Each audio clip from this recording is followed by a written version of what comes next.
Corporator Ashish Joshi અને સ્થાયી chairman doctor Sheetal મિસ્ત્રીની બંધ બારણે બેઠક ચર્ચાનો વિષય.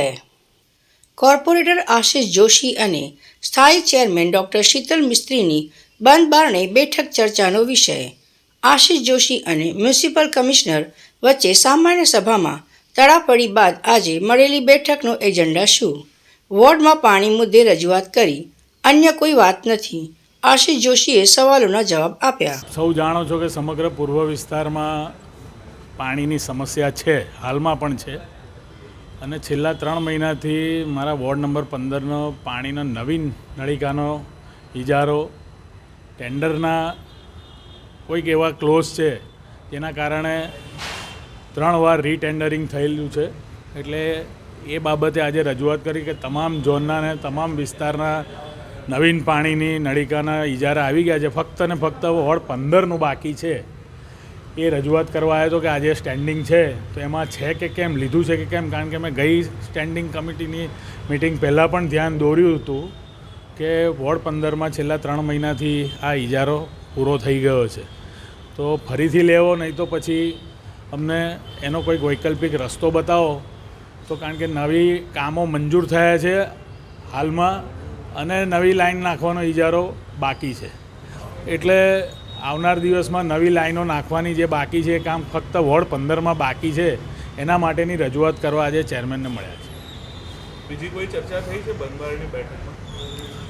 બીજી ફક્ત ને ફક્ત આ જ પાણીની અને આવનારા દિવસમાં વિસ્તારમાં જે મારા વોર્ડ વિસ્તારની અંદર બજેટની અંદર જે કામો લેવાના છે, જે બાકી રહી ગયા છે, જે મુખ્ય રોડોના કામો છે વરસાદીના, એ બાબતની પણ ચર્ચા કરી છે. પણ એ આવનારા દિવસમાં એમને કીધું છે કે જે કોઈ કામ રાખી લઈ જાય એ તમારા બીજા સાથી કાઉન્સિલરોને પણ વિસ્તારના કહેજો કે અમારી જોડે ચર્ચા કરે, ત્યારબાદ નિર્ણય લઈશું. કેવો અભિગમ હતો ચેરમેન બાબતે, પાણી બાબતે એમને પોઝિટિવ રિસ્પોન્સ આપ્યો છે કે ભાઈ પાણીનો ઇજારો થઈ જવો જોઈએ. પણ કેટલા વખતથી આપ જાણો છો કે પરિસ્થિતિ 15 નંબરની પાણી માટે ખરાબ છે.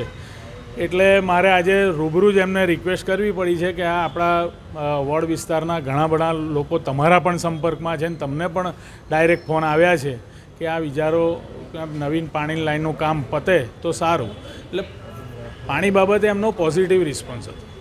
લોકોને એવું કહેવું છે કે સભામાં જે છેલ્લે કમિશનર પર આપણે આક્રોશ કર્યો હતો એ ચેરમેન દ્વારા કરવામાં આવે છે. આ શું છે વિગત? એટલે એવું કંઈ છે ખરું? મારે ને ચેરમેનને એ બાબતે કોઈ પ્રકારનું કોઈ ચર્ચા પણ નથી થઈ. આ YM હોસ્પિટાલિટીવાળી જે આખી જે 62 લાખના બિલની જે આખી મેટર હતી જે અમે રજૂ કરી છે એ મેં જાતે આ આખું બિલ મારા હાથમાં જેણે અરજી કરી છે એ દિવ્યાબેનનું ક્યાંકથી મારી પાસે મારા ઘરે કોઈ કવર ગુપ્ત રીતે મૂકી ગયું હતું અને એ બિલની અંદર જે એડ્રેસ હતું એ એડ્રેસ પર હું મારી જાતે એકલો જઈને લગભગ 2 મહિના પહેલાં હું જાતે ફોટો શૂટિંગ ઉતારીને આવ્યો છું. ત્યારબાદ મેં આખા ભાવ SOR પ્રમાણે R&Bના SOR જે છે, જે સરકારી કાર્યક્રમમાં થતા ખર્ચના દરેક બાબતના SOR પ્રમાણેના લિસ્ટ મંગાવ્યું અને એની સાથે મેચ કર્યા. જે બિલ મૂકવામાં આવ્યું હતું આઇટમોનું, એમાં જે સત્યતા દેખાઈ કે ખૂબ મોટો ડિફરન્સ દેખાયો. એ બાબતની હું રજૂઆત કરવા માટે 1-2 વાર કમિશનરશ્રીને મળવા ગયા, પણ કમિશનરશ્રી આપ જુઓ છો કે ઘણીવાર પોતાના જે મળવાનો ટાઈમ, પબ્લિકનો ટાઈમ હોય છે એ વખતે પણ મળતા હોતા નથી. અમે ટેલિફોનિક પર એમને ફોન કર્યા છે પણ ટેલિફોનિક પણ એમને ઉઠાયા નથી. એટલે અમે સભાની રાહ જોતા હતા કે આ રજૂઆત સમગ્ર વડોદરા શહેરના નાગરિકોના ટેક્સના રૂપિયાની છે. કેટલા વખતથી પૂર્વ કાઉન્સિલરના મૃત્યુ બાદ સભા મુલતવી રહેતી હતી. જે સભા 19મીએ થઈ અને મેં મારો પ્રશ્ન સીધો જ કમિશનરને આજ માટે કર્યો હતો કે આ પ્રકારની જે ખોટા બિલો જે મુકાવવામાં આવ્યા છે એ સદંતર ખોટા છે. જગ્યા જે હોસ્પિટાલિટી, જે YM હોસ્પિટાલિટીની જે ઓફિસ છે એ પણ એકદમ બોગસ એડ્રેસ હોય એવું દેખાઈ આવે છે. એટલે આ રજૂઆત મેં નાગરિકોના હિતમાં કરી છે, એમાં કોઈ પણ પ્રકારની બીજી કોઈ બાબત છે નહીં. એટલે લોકોમાં ચર્ચા ખાલી એટલી જ છે કે ચેરમેનના ઈશારે તમે આ મુદ્દો લઈને છેલ્લે પ્રહાર કર્યો. આમાં હાલમાં એવું જે પ્રમાણેનું વગર સંકલનનું વાતાવરણ જે એમની પાર્ટીમાં છે એમાંથી જ કોક એમના જ ચેરમેનના જ કોક હિતેચ્છુએ આ બાબતે લીધી હોય. બાકી હું સ્પષ્ટ કહું છું કે મારી પાસે આ મેટર 2 મહિના પહેલેથી આવેલી હતી અને હું સમગ્ર સભા આવવાની રાહ જોતો હતો. કમિશનરને ટાર્ગેટ નથી કરવાનો.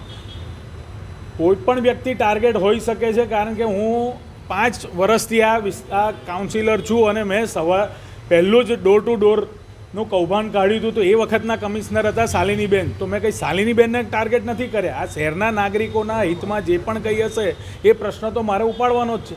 દિલીપ રાણા વખતે પણ આવું જ થયું હતું. એ વખતે દિલીપ રાણા સાહેબ વખતે પણ જે પ્રશ્ન હતો એ શહેરના નાગરિકનો મારા પૂર્વ વિસ્તારમાં પાણી ભરાવાનો સૌથી મોટો પ્રશ્ન હતો અને એનું મોટું કારણ હતું મહાનગરનું નાળું. જો એ વખતે ના લડ્યો હોત તો અત્યારે પણ મહાનગરનું નાળું ના બનત. મને ગર્વ છે કે મેં મારા વિસ્તારના નાગરિકો માટે મેં મ્યુનિસિપલ કમિશનર જોડે ઉગ્રતાથી વાત કરી અને આજે મહાનગરનું નાળું સંપૂર્ણ રીતે નવું તૈયાર બની ગયું છે.